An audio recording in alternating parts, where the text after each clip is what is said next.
आइए देखते हैं इस सवाल को, जहां पे कहा गया है करंट है जो फ्लो कर रही है in the winding of a long straight solenoid and it is increased at a sufficiently slow rate.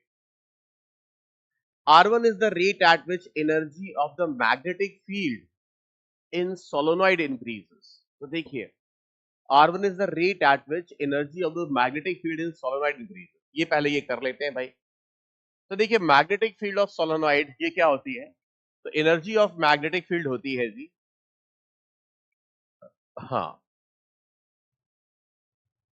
B square by 2 mu not.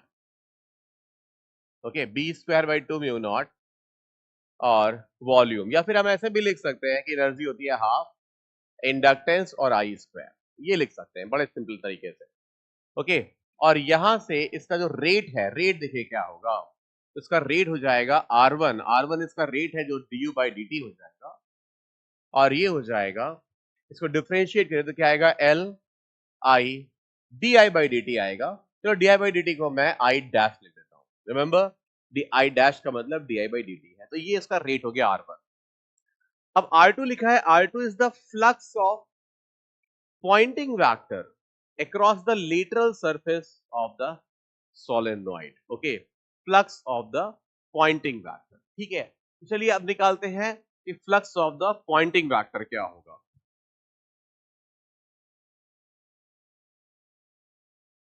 देखिए, अगर हम एक सोलेनोइड इमेजिन करें, देखिए कंसेप्ट समझते हैं. अगर हम एक सोलेनोइड इमेजिन करें तो इसके अंदर जो मैग्नेटिक फील्ड है, हाँ, मैग्नेटिक फील्ड होती है mu not n i, mu not n i. लेकिन एक वेक्टर होता है एच वेक्टर, उसकी वैल्यू होती है सिंपली एन इंटू आई. ये एच है.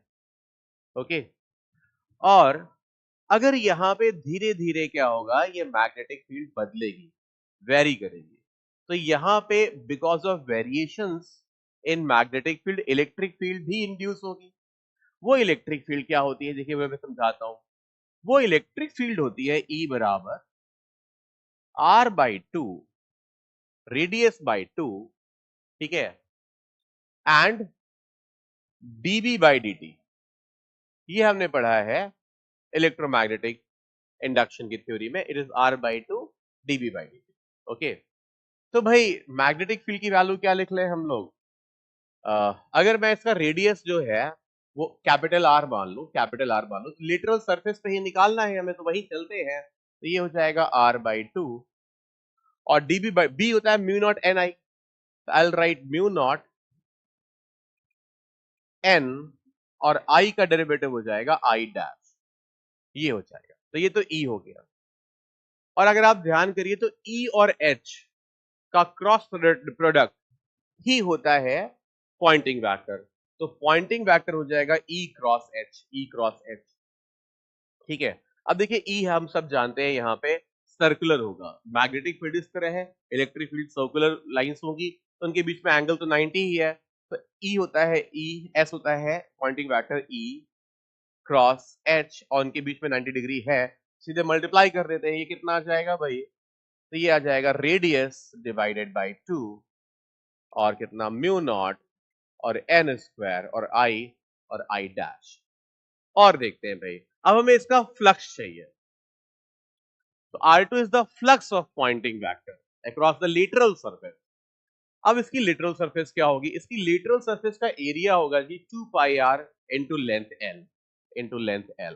तो हम इसका फ्लक्स निकालने के लिए जो R2 दिया हुआ है, हम इसको एरिया से मल्टीप्लाई कर रहे हैं. तो क्या है भाई, R बाई 2, ठीक है, रेडियस बाई 2 और mu not N square I dash, और इसको एरिया से मल्टीप्लाई करके एरिया क्या होगा, एरिया होगा 2 पाई रेडियस और एल.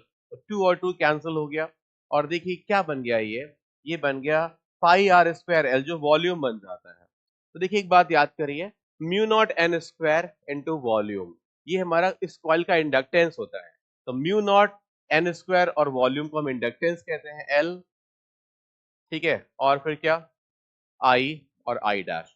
तो आप देख सकते हैं ये R2 है, आप देख सकते हैं R1 R2 की वैल्यू बिल्कुल सेम आ रही है, एल आई आई डैश और एल आई आई डैश.